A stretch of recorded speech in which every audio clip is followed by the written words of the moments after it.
Nagtaas naman ng singil sa pasahe ang ilang namamasada sa mga bahang kalsada sa Valenzuela City. Nakatutok doon live si Marisol Abduraman. Marisol!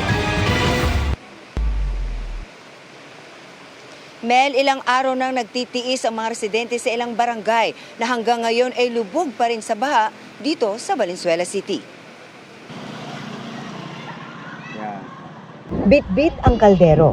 Sinuong ni Jerry ang baha rito sa dulong tangkay Barangay Malinta, Valenzuela City. Dadalhan niya ng pananghalian ang mga magulang at mga kapatid na nag-evacuate. Diyan po sa school kasi po lumikas sila mama niya. Tumaas na niya kasi ang baha sa kanilang bahay. Minsan po kasi hanggang leeg po. Kasama ang mga kaanak ni Jerry sa 2,000 at 300 pamilya sa lungsod na lumikas. Kung tutuusin, sanay na nila sila sa baha. Kaso nakakatakot po sa totoo lang. Hindi pa kami maalis dito kasi nga may bagyo pa po. Balik bahay naman na kanina ang mag-anak na ito matapos pansamantalang makituloy sa mga magulang. Humupa na kasi ang baha sa tinitirhan nila sa Barangay Dalandanan. Safe na bang bumalik? Siguro po. Kasi kahit paano di naman na nag-uulan, no? Opo. Sa mga kalsadang baha pa rin tulad sa G. Lazaro, problema ng ilan ang mas mataas na singil ng mga nakakadaang sasakyan. Sayang pamasahe namin eh. Mahal din po yung pamasahe. Delikado sa baha. Sanay na po. Sa MacArthur Highway naman sa Dalandanan, delikado pa rin. Sir, ano nangyari? Tumirik? Tumirik, malalim sa gitna. Naabot po ng baha. Tumirik?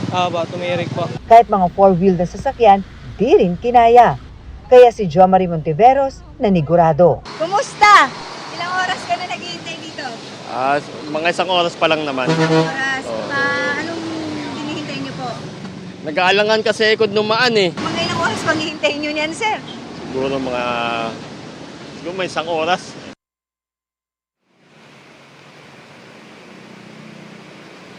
Emil, gaya ng ating nararanasan ngayon, panakanakang pag-ulan ang naranasan natin sa buong araw dito sa Valenzuela City. Kaya naman merong mga lugar na humupad ang baha pero merong pa rin mga area na hanggang ngayon ay baha pa rin tulad na lamang nitong ating kinaroroonan dito sa MacArthur Highway sa Barangay Dalandanan. Pero yung iba talagang hanggang ngayon, Emil, hindi madaanan ng lahat ng uri ng sasakyan. At ang evacuees, bagamat nabawasan ang bilang, nasa mahigit 2,000 pa rin na pamilya ang nananatili roon. Emil. Maraming salamat, Marisol Abduraman.